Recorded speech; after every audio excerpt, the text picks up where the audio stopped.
You know, one of the things that we see over and over again in the network with churches is the tendency to think that holistic ministry uh, is doing a project. Yeah, it's pretty common. You know, Yeah, it's pretty exciting to see when churches and leaders say, yeah, we got to do something about community. We got to serve the poor. We have to do. But right away they go into the kind of the world's mode of doing it, and it's like writing a proposal, a project, or whatever, having it all like written down in an office, and then they go out and they hire some professional to do it, and then, or try and find resources to fund it, and then pretty much just wait in a holding pattern until they get the resources, monetary resources, to put it into action. yeah, and one of the things that's important to understand, and I think a lot of good is done that way, but what's particularly kingdom is that it comes out of community. It comes out of people's passions, people's dreams, the common people, and the common people with their gifts and talents that God has given them, and kind of like gathering the people with common passion on that area and being spontaneous. We don't need a project to serve the poor. We don't need a project to do community service. We just need to respond with what we have, who we are, and who knows where God is going to take this. Right, and it's not necessarily that it doesn't evolve into something that's more organized, or you could write down some project goals and objectives. It's not the point that that's bad, but it's more the point that it comes out of a natural understanding of who we are as Jesus's followers in community.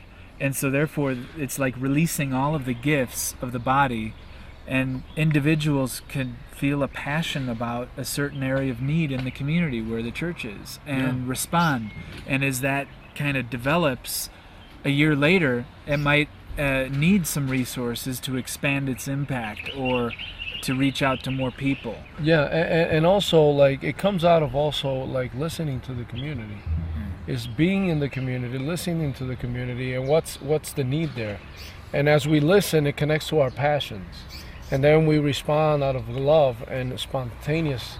And like most of the work that we've seen in our experience in Latin America and the United States that have had significant impact in their story. It's interesting. They never started with like these planned, organized proposals or whatever. Actually, if they would have waited to start that way, they would have never taken off. They didn't have where to get the resource.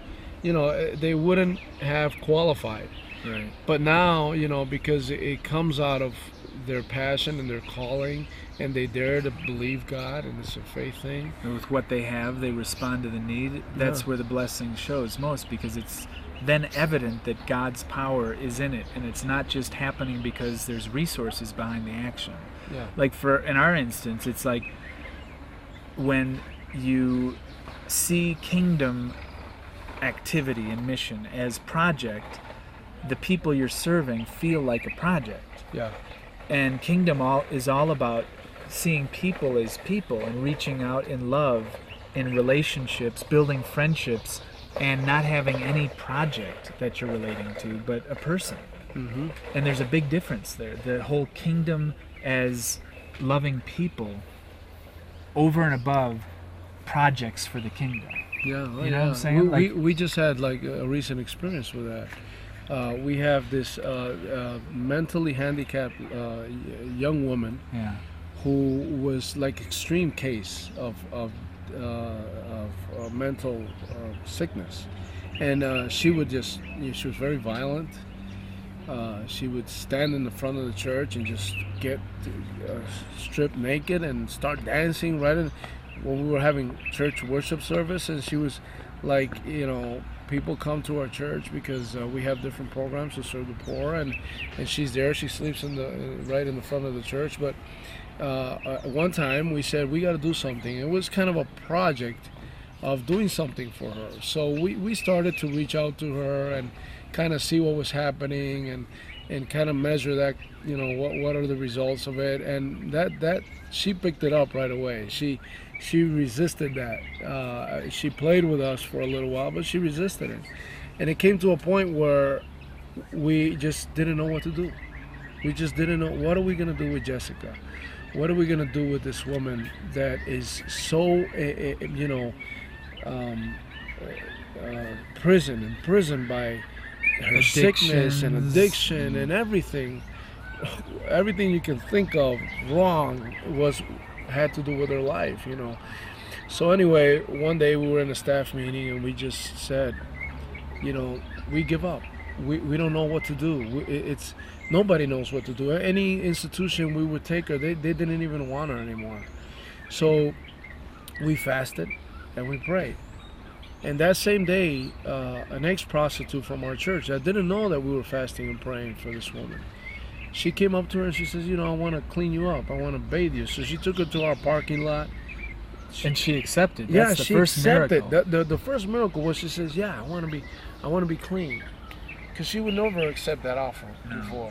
So she was clean, and then got her clothes. Yeah, I got her clothes. She actually took her to like different barber shops to see if she got her hair cut because it was full of paint, and nobody wanted it. She's just a crazy lady from this neighborhood, but she ended up cutting her hair in the parking lot, and then they took her to a mental hospital and they gave her the meds, and a few weeks later, the difference is just incredible. I mean, she's taking her meds, she's going to service, she's like that Mark chapter 5 story of that demon-possessed man who was now in his sober, right-minded, clothed, and wanting to follow Jesus. That's what we see in Jessica. Yeah. And she was restored to her family. She had stabbed her mom in the chest. Her mom didn't want her in the house.